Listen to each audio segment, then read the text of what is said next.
Dia dibunuh pada saat tidur dengan menggunakan sebuah benda tumpul berupa palu besar, Wak.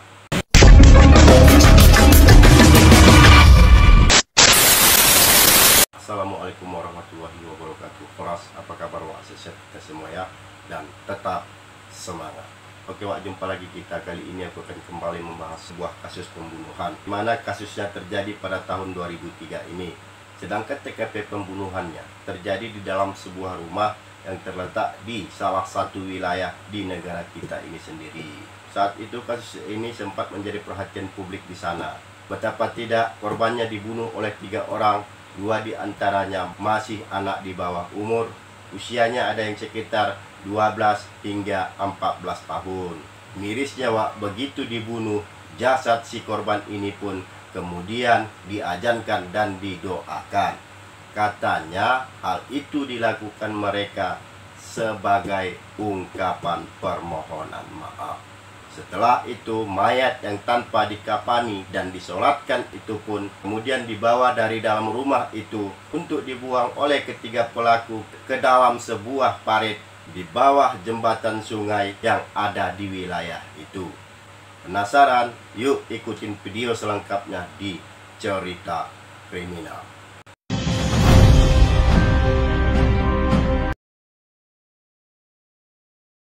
Kasus pembunuhan sadis ini terjadi di wilayah Kecamatan Bukit Kapur, Kota Dumai, Provinsi Riau.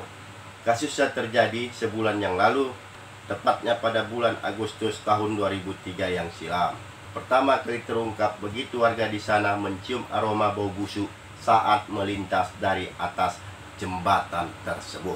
Singkatnya, begitu aroma bau busuk itu tadi tercium, warga di sana pun kemudian melaporkan hal itu ke Pak RT setempat. Nah, dari situlah polisi di sana pun kemudian meluncur ke TKP. Begitu setibanya di sana, polisi yang awalnya menemukan sebuah gulungan tikar alas tidur, kemudian membukanya, dan begitu terbuka, ternyata dalamnya ada sesosok mayat perempuan yang dimasukkan ke dalam sebuah goni. Nah, oleh karena masyarakat yang sudah terlihat ramai berdatangan ke lokasi, dengan begitu pula polisi di sana pun langsung mengevakuasi mayat tersebut ke rumah sakit terdekat. Saat dilakukan pemeriksaan, polisi di sana pun sempat mengalami kesulitan, sebab si korban ini bukanlah orang tempatan asli.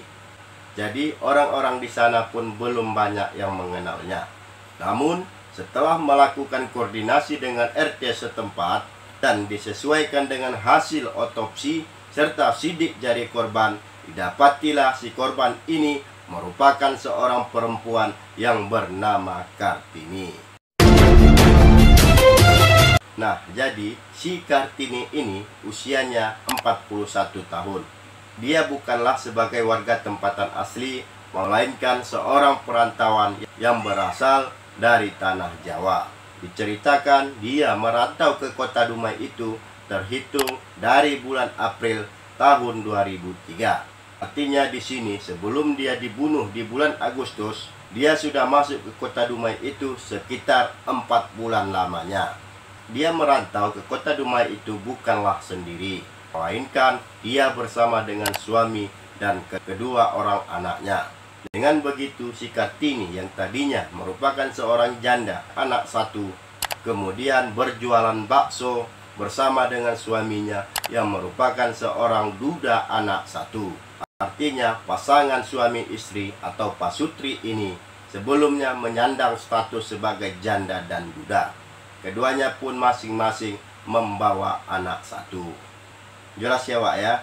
Nah, seiring berjalannya waktu, karakter si Kartini ini pun berubah selama mereka berjualan bakso. Dia karakternya saat itu sering merepet tak tentu arah. Taulah, Wak, ya kan, kalau perempuan ini sudah merepet, apalagi bini, tambah parah, Wak.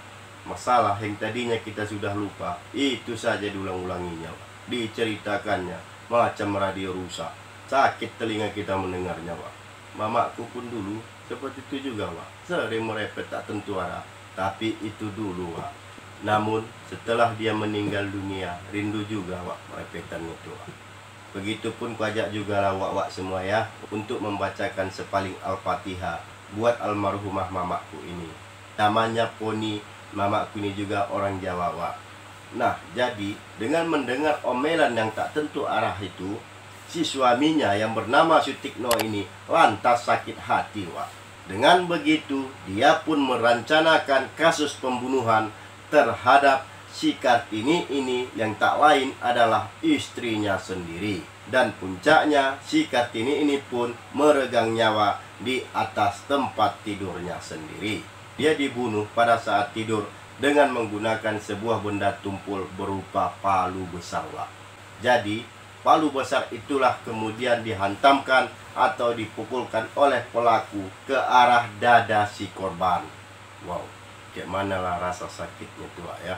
Kayak macam orang yang sedang menumbangkan dinding bangunan, wak. Merinding aku, wak. Nah, kata polisi di sana, si Sutikno inilah yang kemudian mengajak kedua anak mereka itu tadi untuk mengeksekusi si korban ini. Dengan begitu, setelah si korban ini dilihatnya tewas bersimbah darah, dia pun kemudian berkompromi dengan kedua anaknya itu tadi. Dan hasilnya dia pun menyimpulkan untuk membuang jasad si korban ini jauh dari rumah mereka, wak.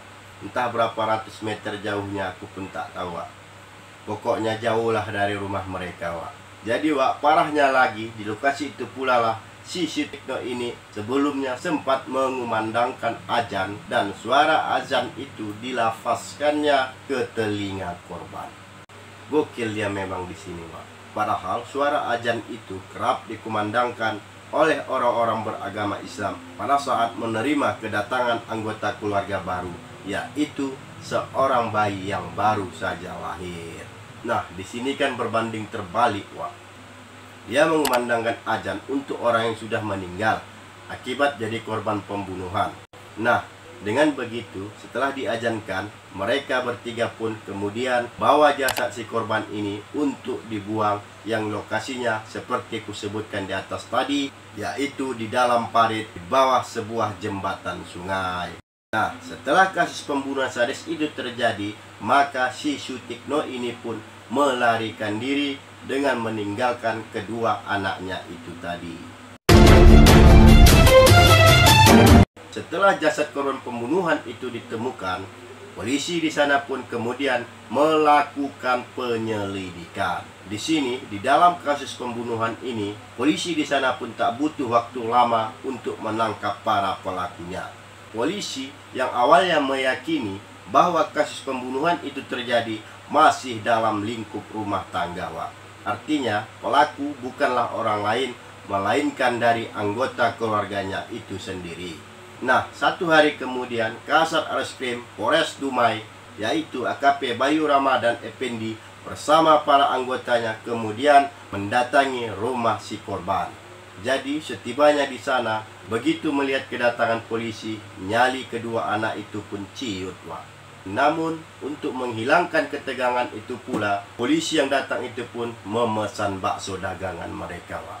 Artinya, pada saat itu, kedua anak yang masih di bawah umur ini sempat berjualan bakso, wak.